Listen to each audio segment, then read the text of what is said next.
একে স্বাগত। এই মুহূর্তের গুরুত্বপূর্ণ সব খবর নিয়ে আপনাদের সঙ্গে আমি রয়েছি শতাব্দী। আজ দেশের প্রধানমন্ত্রী নরেন্দ্র মোদী 75-এ পা দিয়েছেন এবং সেই উপলক্ষে এক রক্তদান শিবিরের আয়োজন করা হয়েছে। মূলত লক্ষ্য করা গেছে জুলাইবাড়ি হাই স্কুলে মাইনরিটি মোর্চার উদ্যোগে আয়োজিত হয়েছে এই রক্তদান শিবির। এই মাইনরিটি মোর্চার কার্যকর্তারা প্রধানমন্ত্রীর জন্মদিনকে স্মরণীয় করে তুলতে রক্তদান কর্মসূচিতে অংশগ্রহণ করেন। বিশেষ তাৎপর্যপূর্ণভাবে সেই দিনটিতে মোট 75 রক্তদান করেছে।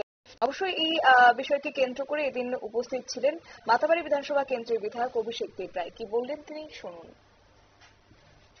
এটা মোদী হওয়ার পর থেকে আমরা পেয়েছি, যেরকম আমাদের বাড়ি বাড়ি পানীয় জল, এটা আমাদের অধিকারের মধ্যে পড়ে, আমাদের পাইনি।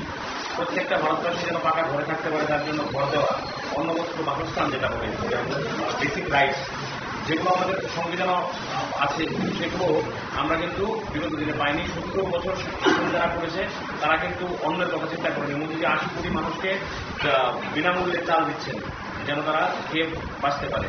আমাদের অভিষেক দেবরায়ের বক্তব্য আপনারা শুনলেন এবং প্রধানমন্ত্রীর দীর্ঘায়ু কামনায় মাতাবাড়ি ত্রিপুরা সুন্দরী মন্দিরে এদিন বিশেষ পুজো দেন বিধায়ক। পাশাপাশি প্রধানমন্ত্রী তিনি তার আদর্শকে অনুসরণ করে সমাজ কল্যাণ কাজে সক্রিয় থাকার আহ্বান এদিন জানান। নিয়ে নিচ্ছে ছোট্ট একটি বিজ্ঞাপন বিরতির সঙ্গে থাকুন।